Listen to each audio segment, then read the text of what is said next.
Well, we are one day away from the GOP primary in Illinois, President Obama's home state. This at stake is most of the 69 delegates in Illinois, more than any other state so far this year, except Georgia. As voters prepare to cast their ballots tomorrow, we talk now to one Republican hopeful. Congressman Ron Paul joins us now for an exclusive interview. Congressman, good to have you on the program. Thanks for your time today. Thank you, Maria. So you have less than 1/10 of the delegates that your opponent Mitt Romney has collected. You have failed to win any single state. Given that, how are you going to continue to garner support for your presidential run, or are you considering stepping out, bowing out right now? No, I'm not doing that because we haven't counted the votes because many of the states that we worked real hard in are in the process of caucusing, and that takes a couple months to work through that. And some of those states that, that they said I did not win, when the votes are counted and the delegates are counted, we may well control those delegations. But, it looks like there's a very good chance that there will be a brokered convention. So if you have 200 or 300 delegates, who knows what kind of a significant role you can play in those circumstances. But Congressman, I mean, do you worry that you and some of your colleagues, with all of this fighting and back and forth, that you're actually impacting the party, the GOP, negatively and actually hurting what I imagine the goal is here, and that is to beat President Obama? Are you cutting into the credibility of the Republican Party while staying in the race when you don't have the support that some others have, like Mitt Romney?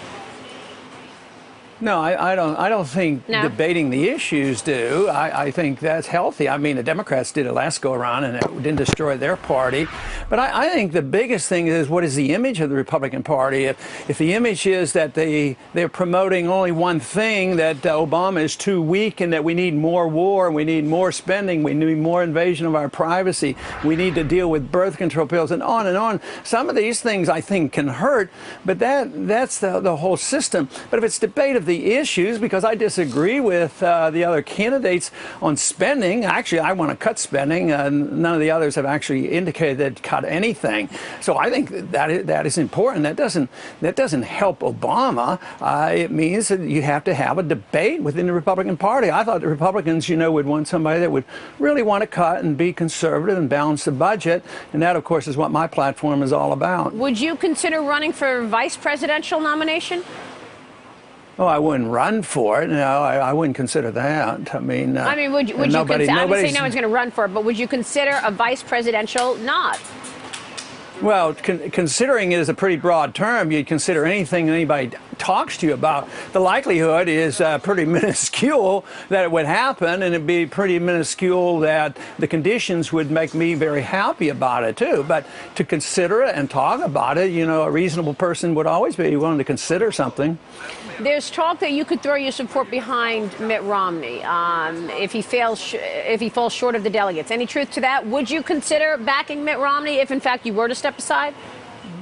No, like I said, I'd consider certain things, but these rumors that go around, they must be very secretive because nobody's talked to me about it, and I haven't talked to anybody else about it. So there's not a whole lot to that talk. Congressman, let's get to the issues. Let's get to the issues. I mean, one thing that's really been frustrating me is that all of this fighting back and forth, he said, she said, we're not talking about the issues of the American economy and really what pocketbook issues people want to hear about. So let me get your take on the price of oil and gasoline. Very high levels right now. As president, what would you do to keep prices contained?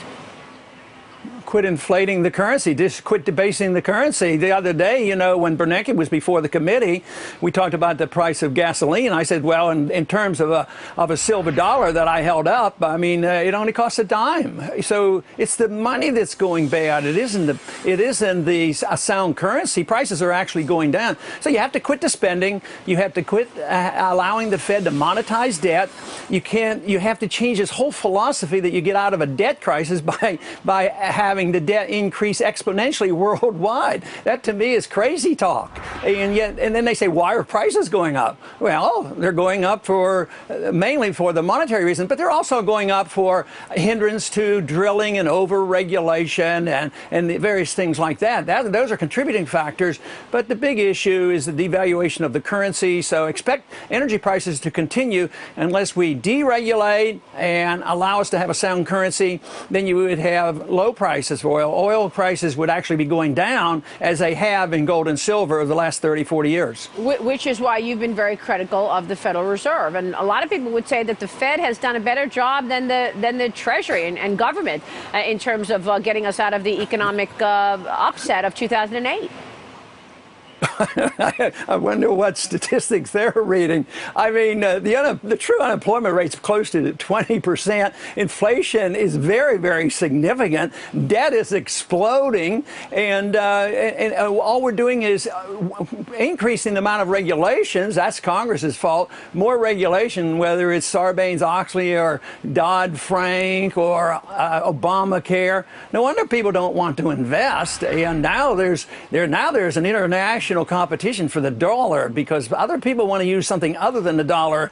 So we're going to lose control of this. We've had some special benefits over these last 40, 50 years by being able to issue the reserve currency in the world. But I see that shifting, and that's going to play havoc with us, and that'll be one of the most important issues that we'll have to deal with. So let's talk about the unemployment rate. Now, the last check, it was 8.3%. You say it's closer to 20% because it doesn't include the people who have stopped looking. What is your solution to high unemployment?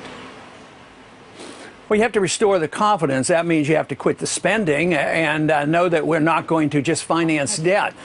We have to get credit to be allocated by the market, not by the Federal Reserve, because the Fed creates credit out of thin air and then allocates it. They send it the wrong way. Then the Congress has controls. You want investments to occur under free markets and under capitalism. You're supposed to save money, have a market interest rates, and then people make their own judgments. But today, that doesn't happen. It's all done through the politicians and the bureaucrats and the Federal Reserve, and that's how we got into the trouble. They create the bubbles, and then they try to get out of the recessions by making a new bubble. And they've been able to do this, pretty well for a while. And they even pulled out of the NASDAQ bubble crash and the housing bubble crash. Nobody can argue they've been successful in these 5 years. Well, I mean, we're just not back building houses again. So I would say that we have a long way to go to recover with the current policies that we have today. And of course, the Fed has said that they're going to keep rates at record low levels until